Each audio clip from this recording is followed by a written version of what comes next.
Minabuti kong manindigan ng mag-isa upang wag nang malagay sa alanganin. Pinipili ko na lamang manatiling malaya at tapat, hindi sa isang grupo, kundi sa bawat Pilipino. Party Chair and Senatorial Aspirant Teddy Casino says they're already working on the draft for an impeachment complaint against Vice President Sara Duterte. Iba't ibang mga people's organizations under Bayan are now studying the possibility of filing an impeachment complaint, and the drafting of the complaint has started. Of course, naka-break na ang Kongreso, so most likely, if ever that will be filed, makapag-resume na yan around November. Super Pinas TV. Super Pinas TV.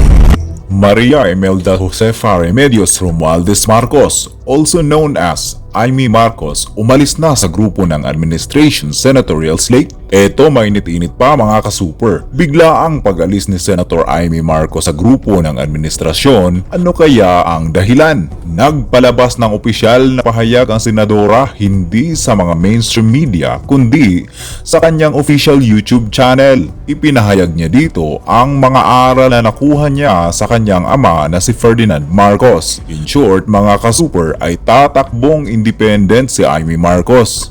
Taus-puso ang aking pasasalamat kay Pangulong Bongbong na sa kabila ng galit at labis na kalupitan ng ilan, ako'y pinagtanggol niya at naisama pa sa alyansa.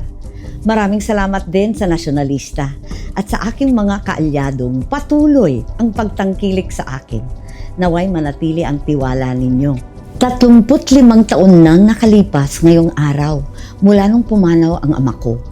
Ngunit buhay na buhay ang mga aral niya sa aking puso. Kaya't bilang panganay niya, pinipili kong manindigan ng malaya't matatag tulad niya na wala nang dapat kampihan kundi ang sambayanang Pilipino. Hindi madaling tumayong mag-isa sa kampanya at sa politika. Ngunit yan ang pamana ng matanda sa akin. Yan ang pamana ni Apo Lakay na ginugunita natin ngayon. Minabuti kong manindigan ng mag-isa upang wag nang malagay sa alanganin ang aking ading. Para wag nang mag-alinlangan ang aking mga tunay at minamahal na kaibigan.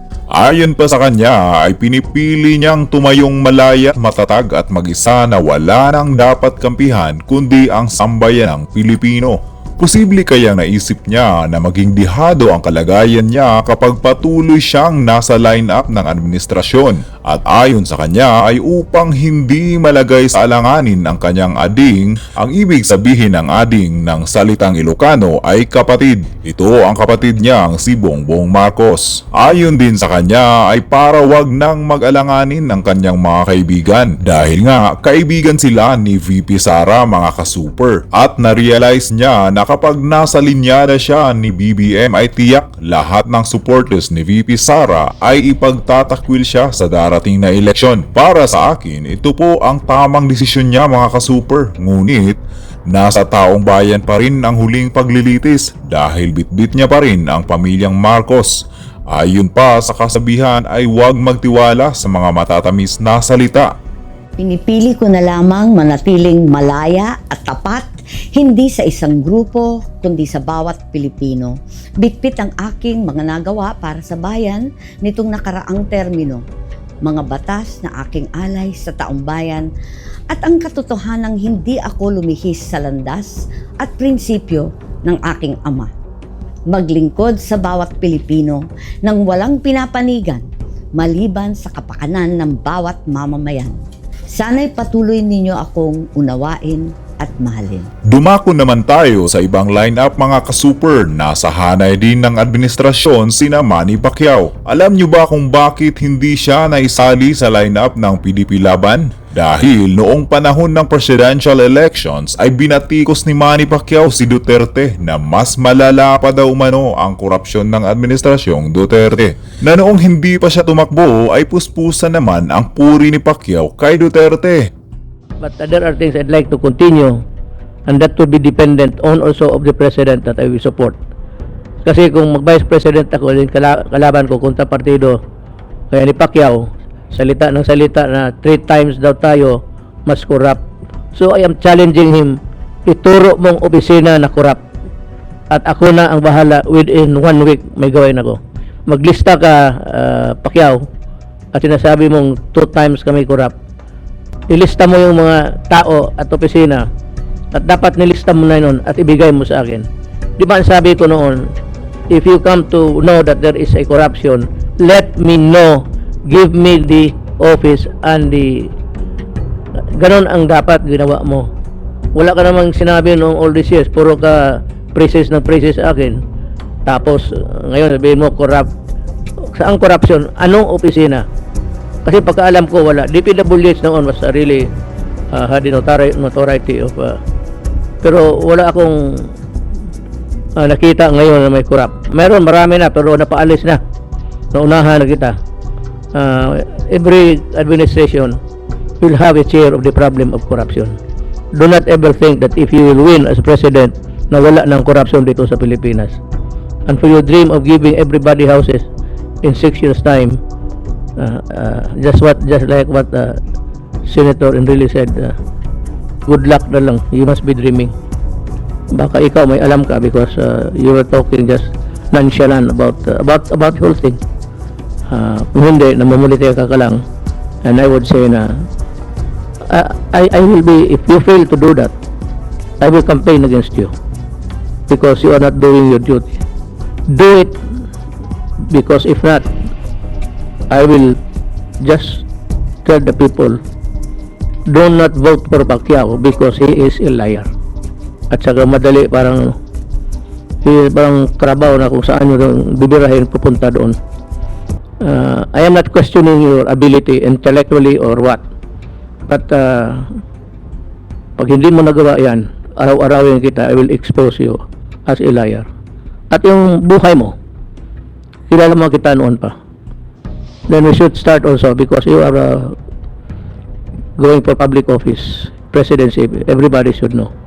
At eto pa, naglakas loob pang tumakbo si Benjamin Abalos para sa senador sa kabila ng nangyaring KOJC siege noong nakaraan. Nako, siguradong hinding-hindi ito makakalimutan ng mga miyembro ng KOJC at ang kontrobersyal na selfie kay Alice Guo nung nahuli ito sa Indonesia. Ito kasi ang ginagamit niya ang accomplishments umano para tumakbo. Ngunit para sa mga ilang Pilipino na naging palpak umano ito dahil naging overkill ang pagdakip sa pastor at maraming nadamay at nasaktan ng mga miyembro. Sa sitwasyon naman sa pagdakip kay Alice Guo ay siguradong nasa likod rin si Abalos ng pilit na paglilink ng pogo sa former president na si Rodrigo Duterte. At ang panghuli mga kasuper, may inilunsad rin ang Makabayan Black para sa senatorial slate. Nako, ayoko nang magsalita pa, kayo na pong bahala ang humusga. Kaya kailangan po natin maging mulat sa katotohanan mga kasuper na sana po sa darating na eleksyon ay piliin at pag-aralan po natin ang karapat-dapat at tapat na maglilingkod sa ating bayan. Hindi lamang sa pansarili kundi sa kapakanan ng taong bayan ng Pilipinas. Party chair and senatorial aspirant Teddy Casino says they're already working on the draft for an impeachment complaint against Vice President Sara Duterte. Yung iba't ibang mga people's organizations under Bayan are now studying the possibility of filing an impeachment complaint, and the drafting of the complaint has started. Of course, naka-break na ang Kongreso, so most likely, if ever that will be filed, makapag-resume na yan around November. But we understand, may ibang groups din na nagka-draft na ng kanilang complaint. So, there might even be multiple complaints. Ang sabi nila, ang halalan daw ay panahon ng pagkakabitak-bitak, pagsisiraan, pagkakahati-hati. Subalit, kabaliktaran po ang inululunsad ng ating alyansa. Sapagkat ito ay isang kilusambayan na magbubuklod sa pinakamalawak na puwersa ng mga nagmamahal sa inang bayan. Probably I only have about 1 week or 1.5 weeks or 2 weeks at the most. No? But after this, i-wrap up ko na lang yung mga trabaho sa DILG. But siguro, maski paano naman, si Alice Guo, nahuli natin. Si Pastor Kibuloy, nahuli natin. Si Chody Mejia, yung sex predator, nahuli natin. Yung kay Teves, siya ay nasa Timor-Leste, legal na lang ito at maibabalik na po yan, may demanda siya, check na rin yan. si Bantagay, yun na lang po ang, ang pagkakaalam ko ay medyo maganda ang development. Baka naman ng mga botante hindi na lang iniisip yung kung ano yung makukuha niya. I think yung naging leksyon dito sa Duterte at Marcos, tumitimo yan kahit paano sa ating tao. And I think the time is ripe for an alternative kind of politics. A politics of, yun na nga, ideologies and principles. And ang ginawa talaga namin consciously is we chose candidates that came from the grassroots. Dito na naman tayo sa another episode ng ating vlogs. Badong Aratelis po. Pag-uusapan natin ngayon, ito po, no? Wag na po tayo maglokohan, no? Kaya po, kasi trending po ngayon yung, yung hashtag Sara Duterte impeach now, no? Kaya pinasok ko po yung trend na yun. Tinitignan ko kasi, ano ba yung mga posible nilang sinasabi ron para nananawagan sila na impeachment. Wag na po tayo maglokohan. Kaya hanggang ngayon, wala silang maisampang impeachment dahil wala pong kakaso-kaso sa mga sinasabi nila kay BP Sara. Nakakaawa po tong mga congressman. Nakakaawa po yung dalawang pinuno nila, si Martin at saka si Saldico, na kung ano-ano na lang po, no? Alam niyo po, ang salitang impeachment, tatanggalin ka sa pwesto, dapat meron kang halos karumal-dumal na ginawa para katanggalin, no? Grabe. Masyasyak po kayo sa mga pinalulutang nila kung bakit dapat impeach. Impeachable ba? Ayaw po nila yung simpleng batikusin lang eh. Gusto talaga nila i-eliminate si BP Sara eh. Pero ang tanong, kaya po wala hanggang ngayon na pinalulutang sila na isasampa nilang impeachment. Wala namang kasing ka-impeach sa binibintang nila. Hindi po sa ginawa ni BP Sara, sa binibintang nila kay BP Sara. Okay, pag-usapan din po natin ang pahapyaw. Nagtataka po ba kayo na bakit parang ang daming naniniwala na yung inabot kay Pangulong biglaan, di ba? Biglang may inabot, uy, mukhang pulburon yun, Bakit po napakaraming naniniwala na pulburon yun? Okay. May isa pang gusto kong pag-usapan, nakalimutan ko na tuloy. Yun po, yung pagdedeklara ni Amy Marcos. Totally, ayaw niya talaga, no? Unlike yung deklarasyon po, di ba, naghanap tayo na magdedeklara pa na, no? For the first time, ngayon lang po ako nakarinig na mga dineklarang kandidato ng administrasyon. Kinonsultan nyo ba yung mga pinatatakbo nyo? Parang nakakahiya po yan, no? Dineklara nila, administrasyon sila, eto yung mga kandidato namin, tapos tumanggi. Napakalaki pong kahihiyan. Yung isa po, medyo pinalabo niya lang si Lacson, pero kasama pa rin siya. Ano po ibig sabihin yan? Mismo yung mga pinatatakbo ninyo, hindi bilib sa inyo, sa administrasyong ito. Kaya po, kinausap nyo ba sila na kayo ay magiging kandidato namin? Grabe, no? Dito sa kabila, kay Pangulong Duterte, wala pa nagdedeklara, pero napakarami pong gustong tumakbo. Ayan, ang dami nyo sinasabing pangalan, di ba? Halos lahat yan gusto nilang tumakbo under kay PRRD. Eto, dineklara na. Naiinip na nga yung mga viewers natin. Di ba? Sinasabi, sana makasama si Marcoleta, sana makasama si Vic Rodriguez, sana makasama si Attorney Trixie, napakarami pong pwede, panay mga attorney. Sana makasama si Yes Yes Show, sana makasama si Chavit Singson. Ang daming pinalulutang na pangalan. Samantalang dito, naturingang administrasyon at nasa kalagitnaan, alam niyo po yung midterm election po. Ano po yan eh. Hindi po yan crucial eh. Usually, ang midterm election po talaga, dahil bagong-bago pa, very powerful pa yung nakaupo niyan. No? Usually, walang problema ang administrasyon sa mga pinatatakbo niya. Ngayon lang po, ako nakarinig na isinama mo sa lineup pero nagdedeklara sila, si Lacson una. Ako po ay independente. Nagpapasalamat pa rin ako at sinama ko pero independent ako. Yung iba po, gustong-gusto nila madikit sa presidente. Ito lang ang tayong presidente na halos ayaw dikitan ng kanyang mga sinuportahan. Lalo na isa, kapatid pa. Di ba? Hindi raw siya sasama talaga. Mas madali, ang tingin ko, mga kandidato po yan. Ang tansya ko dyan, sa tingin nila, mas madali silang mananalo by themselves kaysa idikit yung sarili nila kay Marcos at saka sa asawa ni Marcos. At kay Saldico. Okay. May isa pa, talagang dugun-dugo na yan. Balik tayo rito sa yung simpleng abutan, nakita natin lahat ng video. Ako, sasabihin ko sa inyo na hindi ako tiyak. Pero ang sinasabi ko po, maraming Pilipino naniniwala na yun ay droga. Ako, personally, hindi ko tiyak. Sino naman matinong mag-iisip? Di ba? Sino naman matinong presidente yung mag-aabutan kayo ng droga sa may ano? Kaya lang nga, alam nyo kung bakit? Kasalanan din ng presidente ngayon. Una, wala na nag-iisip na matino siya. Sabi ko kanina, sinong mag-iisip na may matinong presidente na gagawin 'yun? Ang makakaisip lang niyan yung hindi matinong presidente, di ba? Ang problema ni Pangulong Marcos, marami nag-iisip na hindi siya matino. Bakit?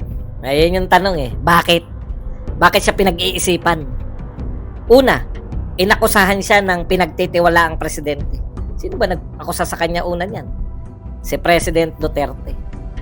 Kung kredibilidad at kredibilidad, sino mas kapanipaniwala sa tingin niyo? Kahit na hindi mo nasaksihan, kahit na sinabi ni Tatay Digong na may presidente tayong adiksyonist. Tapos, ayaw naman mag drug testing. Meron akong may katwiran niya mga yan. Bakit si Tatay Digong din, di rin naman nagpapadrug test noong araw? Alam niyo noong araw, pag inukusahan si Tatay Digong, kahit naman ngayon, pag inakusahan si Tatay Digong, teka lang, tanggalin natin to. Nabububuhan ka pala sa akin Bakit mo ko pinapanood? Tutulungan na kita.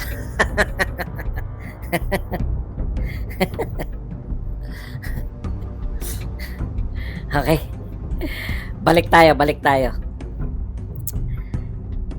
Kay Tatay Digong, mula noon hanggang ngayon, akusahan mo, walang naniniwalang Pilipino. Pero sa kanya, ang akusasan sa kanya, kaya siya, nararapat siyang magpa-hair follicle ka kung wala, di ba? Para tapos na, once and for all. Kung ako yan, halimbawa ako presidente, tas hindi ako gumagamit, sa luneta pa ako. Yung mga gusto riyan, yung mga lahat ng ko, para, alam niyo yun, once and for all, mapahiya lahat ng mga detractors ko. Dito tayo lahat. Eto, independent. Gusto nyo, magdala pa kayo ng sarili nyong doktor. Ang dali po. Pahiya po lahat ng, di ba? Kung ako ay presidente at hindi ako gumagamit, putya, sa luneta yan, live lahat ng gusto manood, lahat ng rito, ng mga taga-media, lahat ng mga vlogger dito. Tapos yung mga doktor na hindi mo kilala, mga kapitapitagang mga doktor, pinakamagaling na doktor sa St. Luke's, Makati Med, Cardinal, ano ba yung sa San Juan? Yung big time na dyan. Ganun lang yun.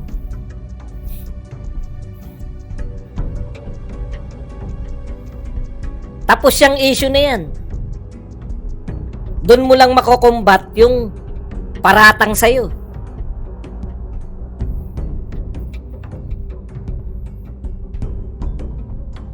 Simple lang, no?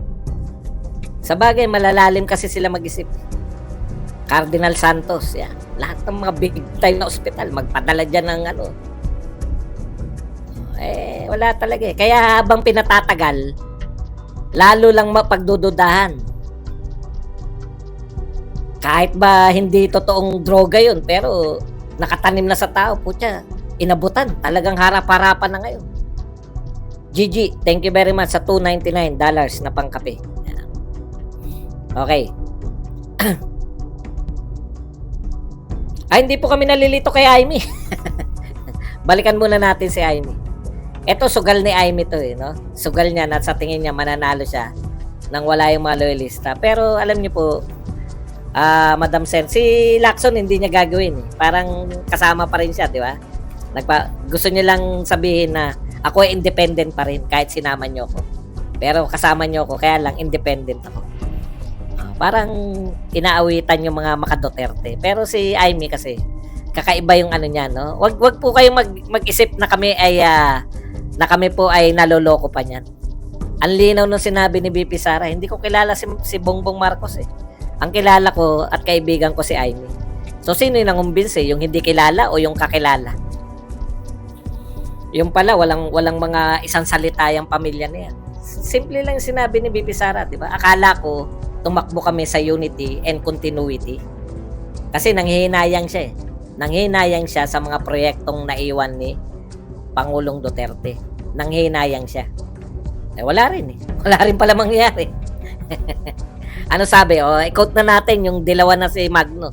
Ano sabi ni Magno? Huwag kayong maniniwala na yan ay para sa bayan. Yung pagkuha nila ng pera ng PhilHealth. Yan ay para ilagay dito sa mga katumbas pala, ang katumbas ayon kay Magno, yung mga pork barrel, yung mga proyekto nila na hindi mo maintindihan. Okay, punta na po tayo ngayon, no? Meron po dito sa Twitter impeach at hashtag impeach Sara Duterte now. Talagang no? Ginawa na yan ng mga dilawan, yung mga hashtag na yan. Kinokopya. It's either kinopya nila yung dilawan or dilawan sila na Marcos na ngayon. Well, hindi mo na ma-distinguish, no? At least yung mga makabayan black, alam mo na yung pagkakaiba pa rin. Pero etong mga dilawan tsaka mga Marcos, halos pareho na. Hindi na nagbabanatan yung mga yan. Talagang solid na sila. Nagsusuportahan na. Hashtag impeach Sara Duterte now. So, curiosity. Ano yung mga basis nila for impeachment? Yeah? Okay, para makita lang natin, no? So yung mga yung laman nun, no? Ito po, si Bonggalon, yung sinasabi niya na meron pong picture si BP Sara na naroon siya, nagpasalamat pa siya eh. Thank you po, kasi mga Bicolano to eh. Thank you po at pinasikat nyo yung Kalagwas. Pero parang hindi raw nila matanggap na sa nakita nilang picture ay wala talagang balak dumalo. No, ang termino niya consistent na talagang walang pakinggan ko lang na konti. Yan, may photos and may videos na circulating na sa Kalagwas. Na-promote niya, nagpapasalamat siya kay BP Sara, na-promote daw. Yun, doon nila binabanatan si BP Sara, no? Dahil yun, pagpapatunay po yun, yung mga picture, yung mga video sa Calagwas Island, na wala raw talagang intensyon si BP Sara na dumalo. Parang masama yung sinabi niya, no? Okay. Talaga namang walang intensyon. Sumulat pa nga eh. Ano ba yung hindi nyo naiintindihan doon sa sulat? Sumulat si BP Sara, di ba? Ano nakalagay sa sulat ni BP Sara? Ang ganda ng sinabi ni BP Sara eh. Bonggalon, ito sinabi niya eh. Bago mangyari yan para sa iyo, Congressman Bonggalon. Talagang may intensyon na kung hindi dumalo. Okay, tamo, in-address ka pa. Dahil pupunta ako sa Calagwas. Diniretso na eh. Parang ang sinasabi niya, talagang wala. Kaya susundan yan, Sara resign, impeach Sara, hashtag impeach Sara Duterte. Dahil may intensyon na hindi dumalo, i-impeach nyo. Ano ikakaso nyo? Anong kaso meron? I-impeach namin si BP Sara dahil nagpunta siya ng Calagwas Island. I-impeach namin si BP Sara dahil wala siyang intensyong dumalo. Impeachable offense ba yun?